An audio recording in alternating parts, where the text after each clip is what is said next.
தற்போது கிடைத்துள்ள முக்கிய செய்தி. மதிமுக பொதுச் செயலாளர் வைகோவின் முன்னாள் உதவியாளரிடம் விசாரணையானது மேற்கொண்டு வரப்படுகிறது. கடந்த டிசம்பர் மாதம் விடுதலை புலிகள் அமைப்பை சேர்ந்தவர்களாக கூறப்படும் நவநாதன், இலக்கியன் ஆகியோரும் கைது செய்யப்பட்டுள்ளனர். சட்டவிரோதமாக தங்கியிருந்ததாக இருவரையும் டிசம்பரில் கியூ பிரிவு போலீசார் கைது செய்தது குறிப்பிடத்தக்கது. இருவருக்கும் அடைக்கலம் கொடுத்ததாக பிரசாத்திடம் கியூ பிரிவு போலீசார் விசாரணை மேற்கொண்டு வருகின்றனர். மதிமுக பொதுச் செயலாளர் வைகோவின் முன்னாள் உதவியாளர் பிரசாந்திடம் கியூ பிரிவு போலீசார் விசாரணை மேற்கொண்டு வருகின்றனர்.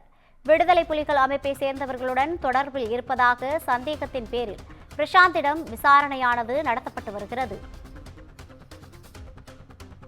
சட்டவிரோதமாக தங்கியிருந்த இருவரையும் டிசம்பரில் கியூ பிரிவு போலீசார் கைது செய்து விசாரித்து வந்த நிலையில் இருவருக்கும் அடைக்கலம் கொடுத்ததாக பிரசாந்திடம் கியூ பிரிவு போலீசார் விசாரணை மேற்கொண்டு வருகின்றனர். இது குறித்தான கூடுதல் விவரங்களை வழங்குவதற்காக நமது செய்தியாளர் சுப்பிரமணியன் இணைப்பில் இருக்கிறார். வணக்கம் சுப்பிரமணியன், கூடுதல் விவரங்கள். வைகோவுடைய முன்னாள் உதவியாளர் பிரசாத் என்பவரிடம் கியூ பிரிவு போலீசார் தற்போது விசாரணை மேற்கொண்டு வருகிறார்கள்.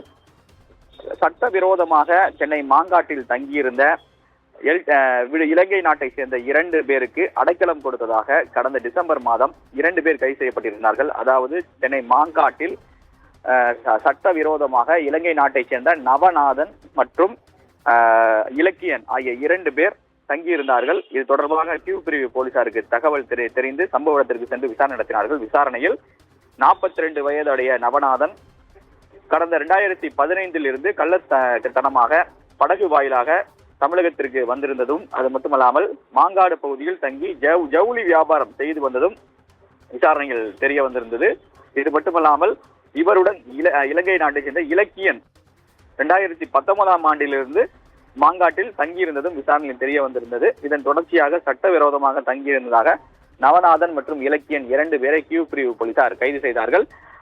கைது செய்யப்பட்ட பிறகு சில அதிர்ச்சிகரமான தகவல்கள் வெளியானதாக கூறப்படுகிறது. ஏனென்றால் 250 கிராம் வெடிமருந்து பதுக்கி வைத்திருந்ததாக ஒரு சந்தேகம் எழுந்திருந்தது. அதன் அடிப்படையில் கியூ பிரிவு போலீசார் அடுத்த கட்ட விசாரணை நடத்திய போது அந்த வெடிமருந்து 250 கிராம் வெடிமருந்து எங்கே பதுக்கி வைத்திருந்தார்கள் என்ற கோணங்களில் விசாரணை என்பது அடுத்த கட்டத்தை நோக்கி சென்று கொண்டிருந்தது. இதில் சதீஷ் என்பவருக்கும், இலங்கை நாட்டை சேர்ந்த சதீஷ் என்பவருக்கும் இதில் தொடர்பு இருப்பதாக சந்தேகம் எழுந்திருந்தது. ஆனால் சதீஷ் தலைமறைவாகிவிட்டார். அவரும் இலங்கை நாட்டை சேர்ந்தவர், விடுதலை புலிகள் அமைப்பில் இருந்ததாக கூறப்படுகிறது.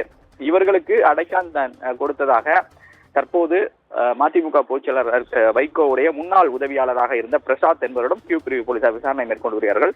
பிரசாத் தான் இலக்கியன் மற்றும் நவநாதன் 2 பேருக்குமே தங்குவதற்கு ஏற்பாடு செய்து அடைக்கலம் கொடுத்ததாக தெரிய வந்திருக்கிறது. அதன் அடிப்படையில் தான் தற்போது விசாரணை என்பது மேற்கொள்ளப்பட்டு வருகிறது. இந்த வழக்கில் பிரசாத்தையும் சேர்த்திருப்பதாக கியூ பிரிவு போலீசார் இதுவரை உறுதிப்படுத்தவில்லை. விசாரணை என்பது மேற்கொள்ளப்பட்டு வருவதாக மட்டுமே கியூ பிரிவு போலீசார் தரப்பில் சொல்லப்படுகிறது. கூடுதல் விவரங்களுக்கு நன்றி சுப்பிரமணியன்.